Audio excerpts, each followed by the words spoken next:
Seja muito bem-vindo, seja muito bem-vinda ao nosso canal. Meu nome é Saulo Barbosa, sou médico psiquiatra e aqui você encontra conteúdo sobre amadurecimento, desenvolvimento pessoal, relacionamentos, comportamento humano e outras cocitas. Mas espero que seu dia tenha sido bom, mas se não foi, chegou a hora de salvá-lo. Tudo o que você precisa é de um insight, seja para resolver o seu problema, seja para se tornar uma pessoa um pouquinho melhor. Muito bem, meu povo. Estamos aqui no nosso 7º episódio dessa nova temporada dos nossos podcasts. E hoje eu tô aqui para falar para um grupo específico de pessoas, que são aquelas pessoas que são muito exigentes consigo mesmas e são aquelas pessoas que tendem a remoer erros do passado. E aí, nos temperamentos ali, a gente sabe que talvez os melancólicos tendem a ser essas pessoas, mas também eu já percebi que isso até independe do temperamento. Existem muitas pessoas que estão por aí que vivem o presente, mas de um modo distorcido, como se carregassem um peso muito grande, e é o peso das faltas, é o peso de erros cometidos no passado. E como se esses erros tivessem o poder de contaminar a história delas para sempre, de tal modo que elas sempre serão aquelas pessoas que cometeram aquele grande erro, aquela grande falha no passado. E essas pessoas eu já percebi que elas têm algumas características. Uma dessas características é justamente uma certa dificuldade de aceitar elogios. É como se essa pessoa, ao fazer uma coisa boa no presente e receber um elogio, essa pessoa pensasse, talvez ela não fala, mas ela pensa lá no interior dela algo do tipo: ah, doutor Saulo, o senhor está me elogiando aí, mas você está me dizendo isso porque você não me conhece de verdade. Se você soubesse o que eu já fiz nessa vida, você não me elogiaria. E a partir desse erro do passado, essas pessoas consideram que dali para frente elas são indignas de qualquer coisa boa que aconteça com elas no presente. E isso acaba gerando um peso, isso acaba gerando uma mácula, isso acaba minando essas pessoas de aceitarem boas oportunidades, de se envolverem em bons relacionamentos que aparecem na vida delas porque elas se acham indignas. E aí um mecanismo psicológico que existe é provocar em si mesmas um sofrimento desnecessário. E aí eu chamo a atenção aqui para a obra do Viktor Frankl, que é um psiquiatra austríaco que eu gosto muito, autor do Em Busca de Sentido, que ele fala de 3 formas de encontrar o sentido na vida: amar uma pessoa, realizar uma obra, e o terceiro ponto é aceitar o sofrimento inevitável. Mas o Viktor Frankl deixa algo muito claro: é aceitar o sofrimento inevitável, e não os sofrimentos que são de fato evitáveis. E eu percebo que essas pessoas tendem a não só não tentarem sair de sofrimentos evitáveis, como muitas vezes elas provocam sofrimentos na tentativa de se punirem por esses erros do passado. É para vocês que é este episódio. E aqui eu queria propor uma nova avaliação da sua própria personalidade. Se você já me acompanha há mais tempo, você sabe que uma das principais formas que eu encaro a personalidade é como sendo uma narrativa pessoal, como sendo uma biografia que nós escrevemos com as nossas ações a cada dia que a gente vive. E a cada dia que a gente vai vivendo e vai tomando decisões, sobretudo as decisões mais importantes, o que a gente faz? A gente vai escrevendo essa história. Só que em que momento essa história torna-se definitiva? Essa história torna-se definitiva apenas no momento da morte.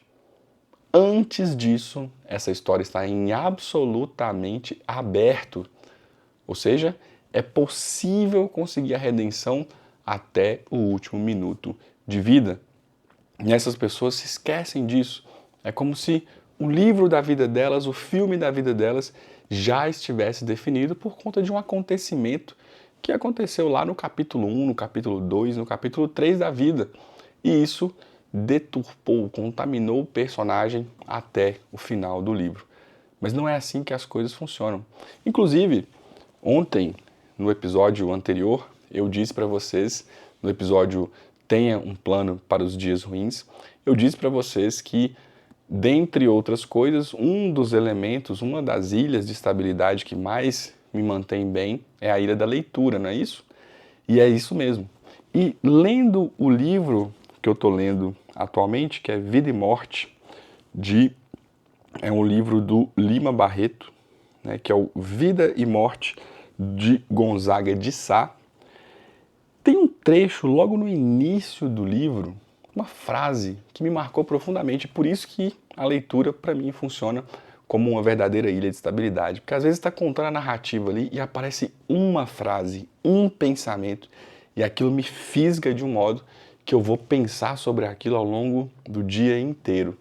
E eis que neste livro aqui, ó, esse que eu estou lendo no Kindle, eis que tem a seguinte frase aqui de Lima Barreto: para se compreender bem um homem ou uma mulher, não se procure saber como oficialmente viveu, é saber como ele morreu, como ele teve o doce prazer de abraçar a morte e como ela o abraçou.